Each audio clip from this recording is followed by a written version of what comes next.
These are 10 silent signals for a preschool classroom.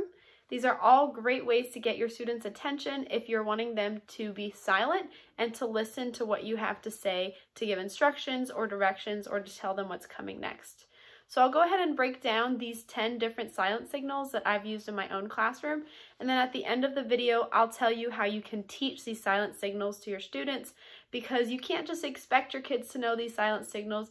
You have to teach the expectations that you have when they hear a silent signal. Our first silent signal is a classic. Lots of people like to use it, and it works great in a preschool classroom. All you do is you say, 1, 2, 3, eyes on me. And then your students should respond, 1, 2, eyes on you. So it's rhyming. You're going to shout out, 1, 2, 3, eyes on me. And they'll respond, 1, 2, eyes on you. So then all their eyes and their body should turn to look at you to hear what you have to say.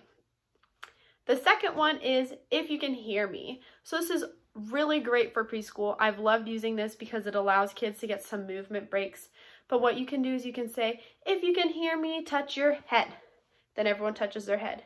If you can hear me, touch your shoulders. If you can hear me, touch your nose. If you can hear me, touch your ears. If you can hear me, stick out your tongue. If you can hear me, show me a silent voice. And then all kids will be quiet. And you can switch that up, whether that's touching your toes, touching your elbows, spinning around, jumping up and down. You can switch it up every single time, so it's always new for the kids. But at the end of it, you should be asking them, if you can hear me, sit down. Or if you can hear me, have a quiet voice. Or if you can hear me, put your hands in your lap. So at the end, you're asking them to just have a silent body, a silent voice, so they're ready for what's next. The third one is class, class, yes, yes. This is very simple. All you're gonna do is at the end of an activity, if you want kids to be silent to listen, you'll say class, class, and they'll respond yes, yes. Very simple, a great one to start out with at the beginning of the year, especially for preschoolers as they're learning a lot of new things. So it's very simple and basic for them. The fourth one is you're counting down. 5, 4, 3, 2, 1, 0.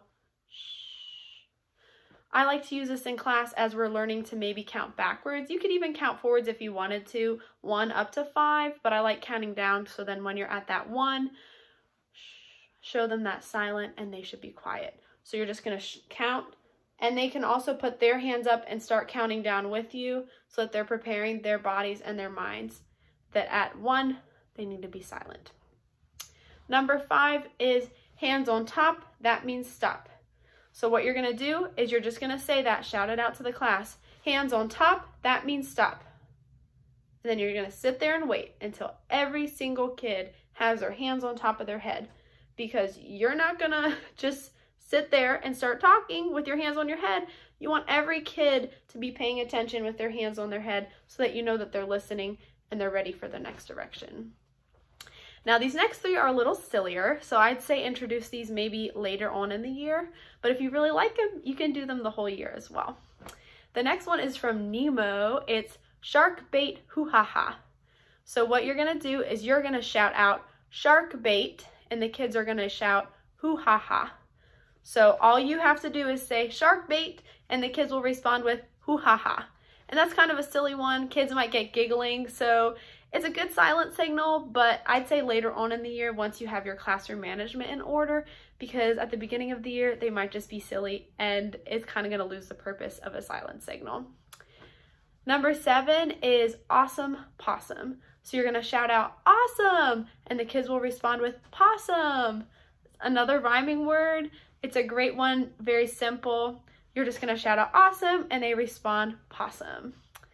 Number 8, this is a silly one.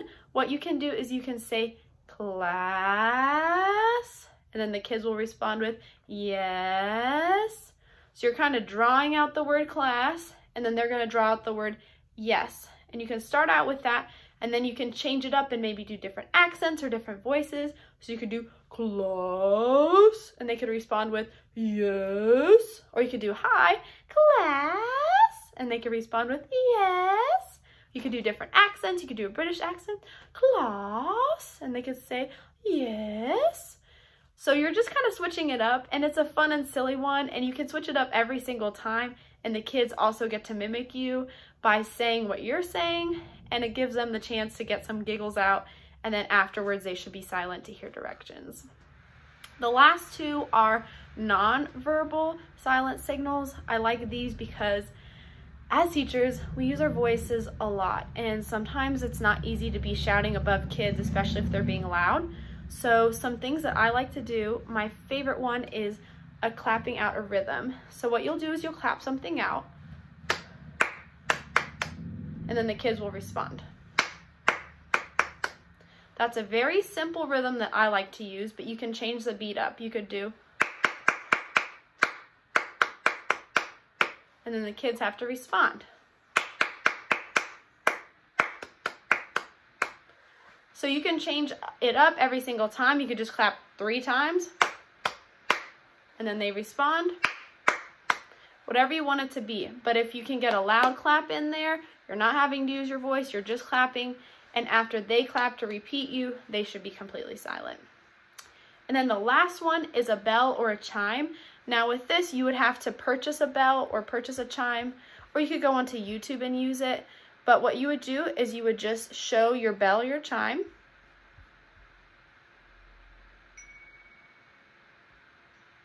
And then at the end of that chime, all the kids should be quiet. So it should be a very long, drawn out chime. It should be maybe 10 seconds. And then at the end of that, they should be quiet. So those are 10 preschool silent signals that you can use in the classroom to get attention for when you want to give directions and you want kids listening to what you have to say. So I'm going to quickly describe how I would teach kids silent signals in the classroom. So the first thing I would do is I would tell my students, all right kids, we are going to be learning a silent signal. A silent signal is what Miss Rodkey uses if I want you guys to be quiet because I have something to tell you. So I would first model it for them. So I would say, if I say 1, 2, 3, eyes on me, then you're going to say 1, 2, eyes on you. So can I have one person practice that with me? Then I would choose a student, probably a student I would know that wouldn't be silly but would actually follow along with me. And I'd have them come and stand up with me, and I'd say, all right, when I say 1, 2, 3, eyes on me, you need to say 1, 2, eyes on you. Let's practice.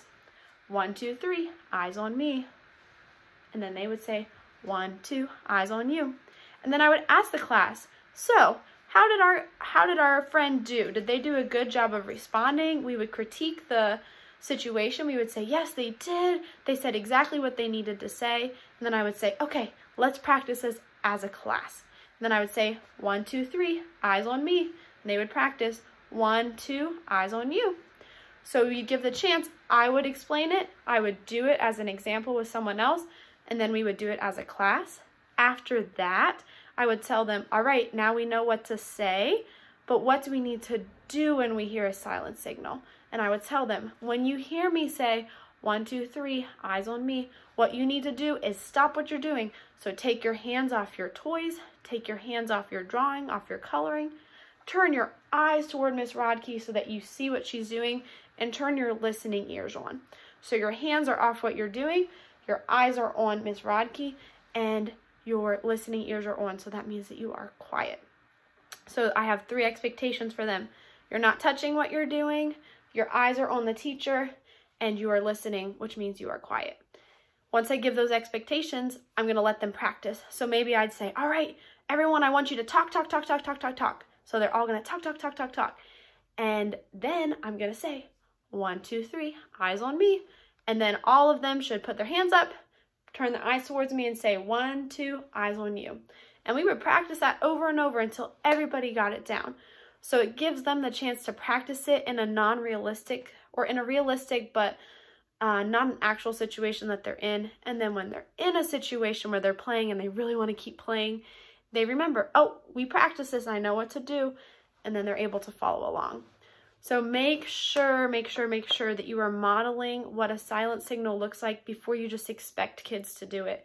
Because therefore, they're not going to just know, oh, I need to be quiet and I need to pay attention.